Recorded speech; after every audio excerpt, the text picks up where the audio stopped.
As you all prepare to write your essay and do your draft next week, I wanted to just go through this brainstorming and outline template for you, so you understand what to do in each part, and so your essay comes out with a really strong foundation and start. The first thing is you have this brainstorming space to use as you wish. Maybe you want to make a graphic organizer, maybe you want to make a list, maybe you would like to do some free writing. It's up to you. Just use this space however you need to. Some people also like to handwrite their brainstorming and then just attach a picture of it to Canvas, which is also fine. Okay, so after the brainstorming, we get to the template. This is where you can organize your brainstorming to start to find a foundation for your paper. The outline is really where you put in all the hard work for the paper. So if you do a nice job with the outline, you should have a better draft. So really try to give it your all this week with the outline, and you'll thank yourself later. Another note, you might use all the body paragraphs or you might not. It depends how you're going to organize and develop your essay, so I'll leave that up to you. Just know that you don't have to fill in every single body paragraph. All right, so let's start with the introduction.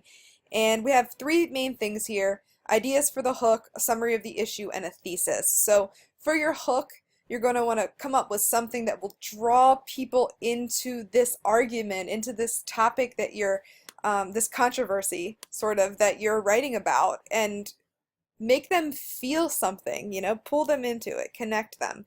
Then here, in the middle of the introduction, you want to make sure you fully introduce the issue, maybe multiple perspectives on it, some background information or context, and then you'll end the paragraph with your thesis. And this should be very strong. This is your argumentative statement. This is your stance.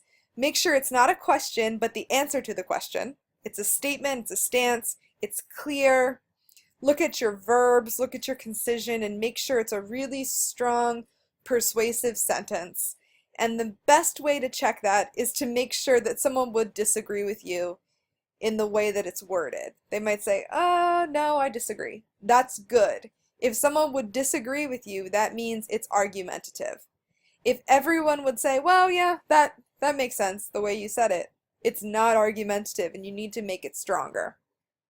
All right, then we go to the body paragraphs, and you'll see there's space for a topic sentence and support. So here's where you're going to really build your reasoning for your argument.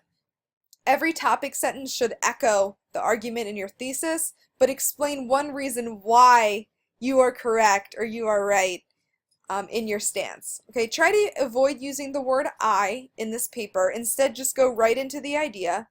The only time you would use I would be if you were telling a personal example or relaying a personal observation. So that would be fine in those situations. Otherwise, just use third person. So we have our topic sentence, and then we have support that proves this topic sentence. Okay, so this support could come in the form of quotation, paraphrase, or summary from the 3 articles in your book that you read. Or it could also be personal experience, things that you've seen, things that you've heard about. So pair those up. Maybe you'll have a little bit of each in every body paragraph, which might work really well. The one thing I don't want you to do is use any outside sources at this point. I want to keep it simple, and I want you to focus on critical thinking. So it might be easy to go and get some quotation somewhere else that says exactly what you want it to say. Instead, I want to challenge you to use the book to make your points, to use other people's ideas to make your point shine even more. So we go through the body paragraphs and you see topic, sentence, support. The more detailed this is, the more I can help you when I go over your outline when you turn it in for a grade. So after the body, we come to the concluding paragraph. What are the main points you want to cover?